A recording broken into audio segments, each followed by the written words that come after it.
questions that are within the reach of their understanding. We would like to do, and would do, anything whatever in order that these processes of reciprocal destruction should cease immediately and forever.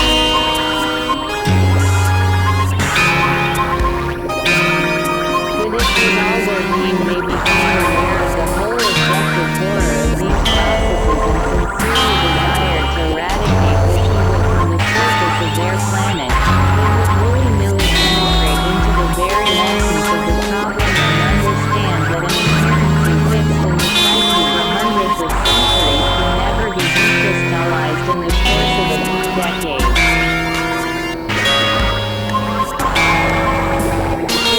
Understood this, they would not attempt to decide, let alone carry out, anything of this kind for the welfare of their contemporaries, but would devote all their attention, all their powers, and all their possibilities to working solely for the welfare of beings of future generations.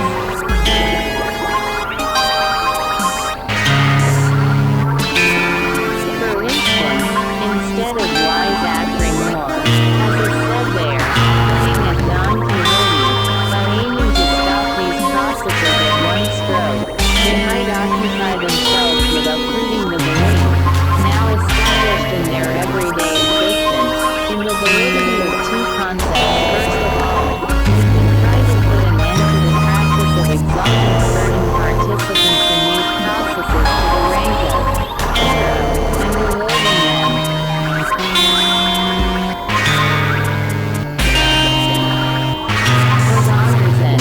Decorations, and second, they could try to abolish at least the famous signature there, Tasmanian sciences, invented by some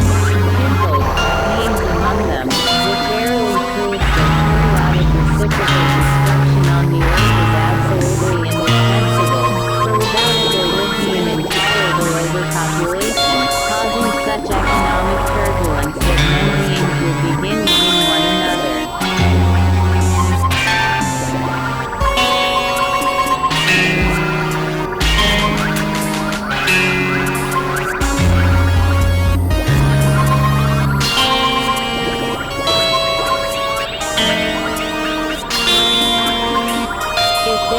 Succeed in abolishing the first of these two concepts already firmly fixed in the process of their abnormal ordinary being existence, they would destroy forever the greater part of those automatic factors which predispose the psyche of the growing generation always to fall into that particular state habitual to them during these processes, and as for getting rid of the second,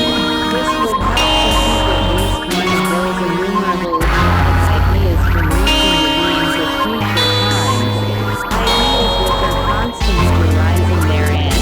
transmitted from generation to generation as incontestable articles of faith, in large measure cause the formation in the presence of certain properties, not one of which is becoming the three-centered beings of our great megalocosmos. Among these properties is the one inherent in them alone that even makes them doubt the existence of divinity, and chiefly because of this doubt there has almost entirely disappeared from their common presence even the possibility of the precipitation of certain data that should infallibly be deposited in the presence of all free-brained beings, the totality of which engenders in them the impulse called the instinctive sensing, of certain cosmic truths that are always felt even by all one-centered and two-centered beings everywhere in the whole universe.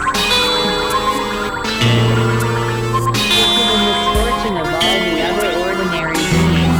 these important power possessors assembled from the whole of the planet do not occupy themselves with these questions, considering them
to the abnormally established conditions of ordinary being existence, inevitably becomes as it were an integral part of their lives when they reach responsible age.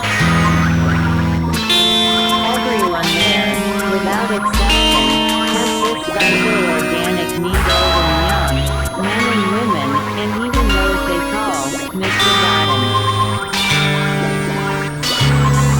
This singular need arises in its turn from another property of theirs which is that each of them, from the moment he acquires the capacity to distinguish,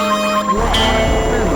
dry, carried away by his achievement, ceases forever to see and observe his own abnormalities and defects, but only sees and observes these same abnormalities and defects in others.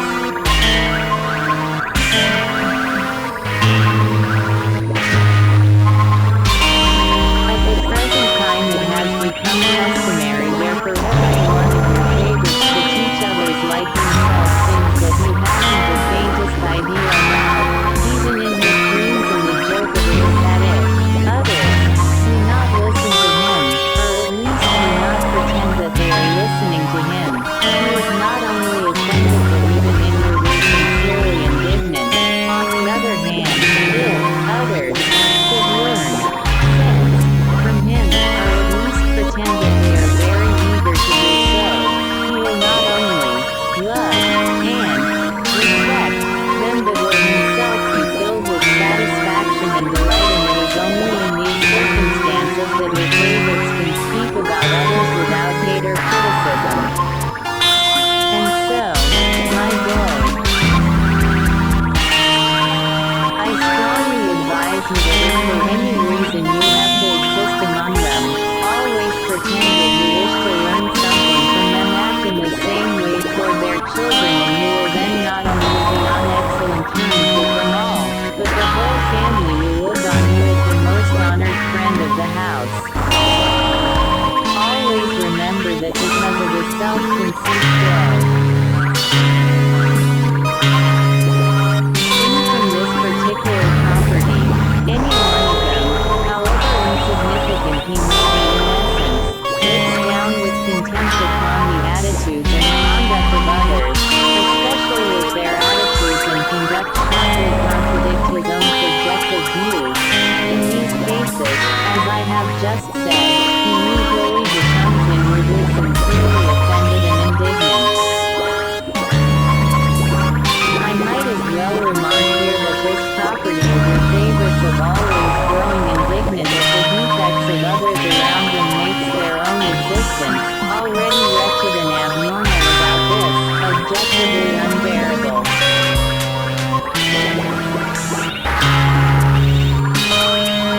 Because of this constant indignation, the ordinary being existence of these unfortunates almost always fills accompanied by unproductive moral sufferings, and these futile moral sufferings of theirs usually continue by momentum to act for a long time on their psyche, sentexionally, or, as they would say on your planet, oppressively. In other words, they ultimately become instornate, or nervous, of course without the participation of their consciousness. And then, in the process of their ordinary being existence, they became completely uncontrolled, and in being manifestations which have nothing to do with the primary causes of this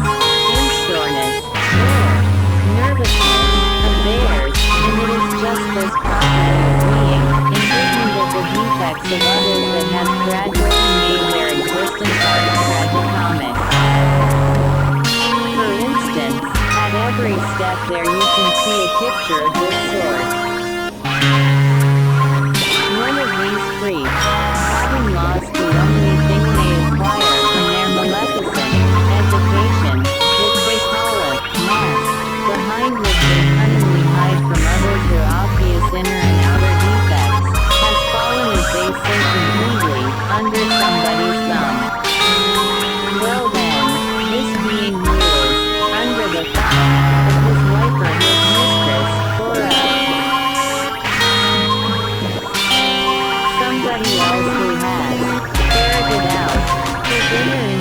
significant, and has become the slave of one of these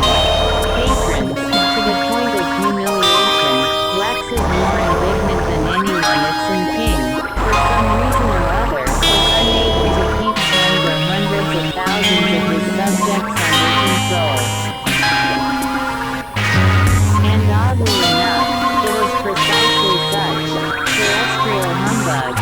under somebody's thumb who usually write all sorts of manuals expounding in detail what must be done to govern others well. Or again, if one of these contemporary beings, whose heart always sinks into his boots when a mouse runs past him, learns that so-and-so is a bit scared on meeting a tiger, this hero will be filled with indignation against him and, foaming at the mouth, will not fail to denounce him to his friends, thinking that he is a criminal coward for having been frightened by a mere tiger. And here again the various books and manuals concerning what must be done and how, and what must not be done on meeting a tiger or other such being, are written by these mouse-clenching heroes.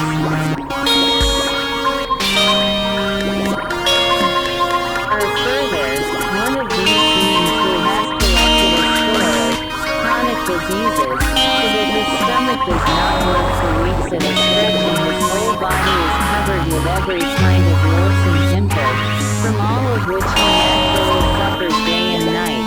In short, a being who for many years has been a genuine, walking anatomical museum, of all the diseases existing on that planet, is always more indignant than anyone else when someone is careless enough to catch, let us say, a cold in the head. And these walking anatomical museums invariably instruct others with great authority on how to get rid of such a cold, and it is they who write all sorts of books and manuals on the multitude of diseases there and expound in minute detail their prevention and cure.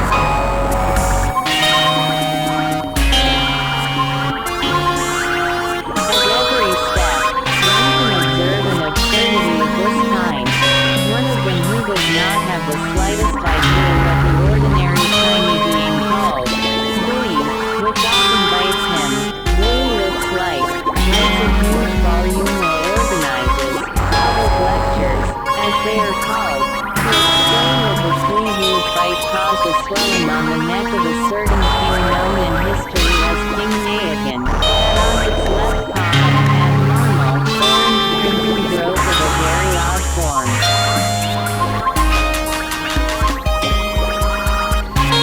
Well then, this flea expert, who writes his voluminous work about the orange crimson growth, on the flea-hued bite caused King Naokin's venerable neck to swell, spends a whole evening lecturing on this subject, will not only be offended but even greatly indignant if anyone expresses doubts to his face, and he will be indignant chiefly because this person is such an ignoramus, that he has never even heard about the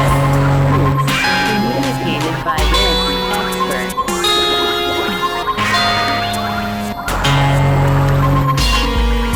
To satisfy that astonishingly strange psycho-organic need to teach others, their favorites, in order not to suffer, must always have at least one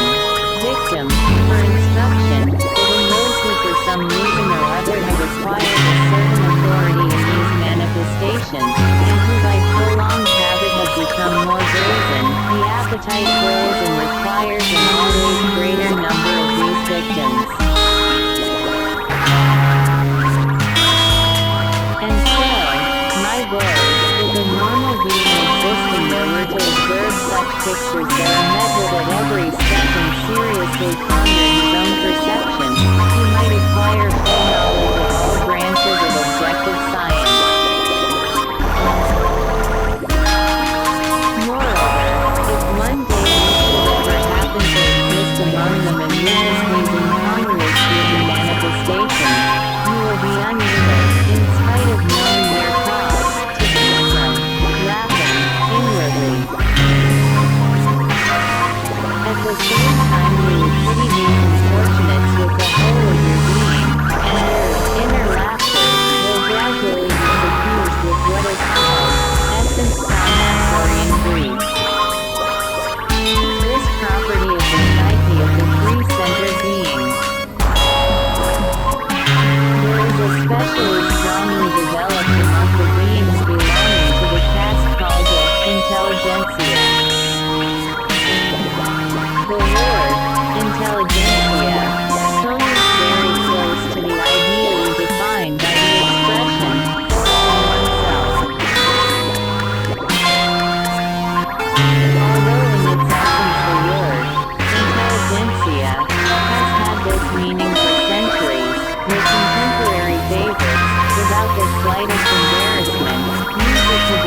actions by their own will, unlike non-spiritualized cosmic formations, whose actions are only reactions to external causes.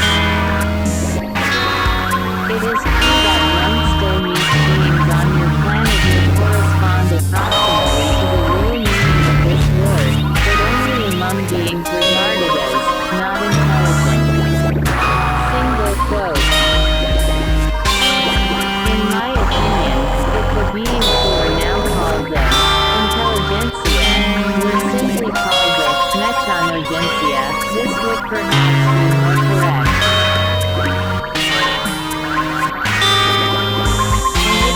More correct not only because the contemporary intelligentsia can give absolutely no direction at all to their being functions, but also because there are already completely atrophied in them even those data for impulses of essence emission at a daily being existence which great nature always puts in all spring-centered beings as their arising. During their responsible existence, these beings belonging to the intelligentsia manifest themselves, that is to say, act automatically, only on receiving accidental or intentional shocks from outside, and it is only these external shocks that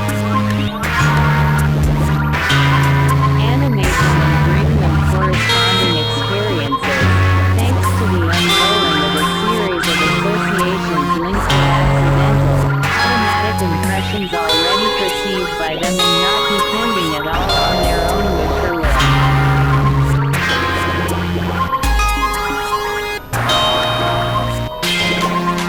These external shocks usually come, in the first place, from animate or inanimate objects that accidentally enter the field of perception of their visual organs. Second, from all sorts of beings they meet. Third, from the sounds or words reverberating where they happen to be. Fourth, from odors accidentally perceived by their sense of smell. And finally, from unaccustomed sensations experienced by them from time to time in the functioning of their planetary body or, as they say, their organism, and so on. But never do their outer manifestations of the inner being impulses that ought to be under the direction of their being on, proceed according to their own wish arising from their entire presence. I must tell you further that for various reasons some of those terrestrial beings belonging to the intelligentsia, whose psychic manifestations have undergone definite changes in the course of their responsible existence, are no longer called intelligentsia by other terrestrial beings who are given different names composed of different nature, more exactly, roots of words taken from the ancient Greek, such as bureaucrats, plutocrats, theocrats, democrats, severocrats, aristocrats, and so on. The first of these names, that is, bureaucrat, is given to the beings of the intelligentsia, in whom the series of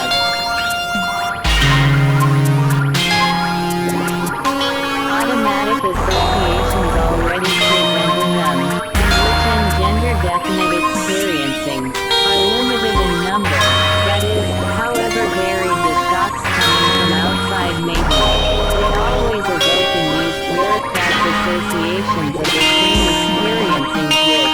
thanks to frequent repetition, acquire their own specific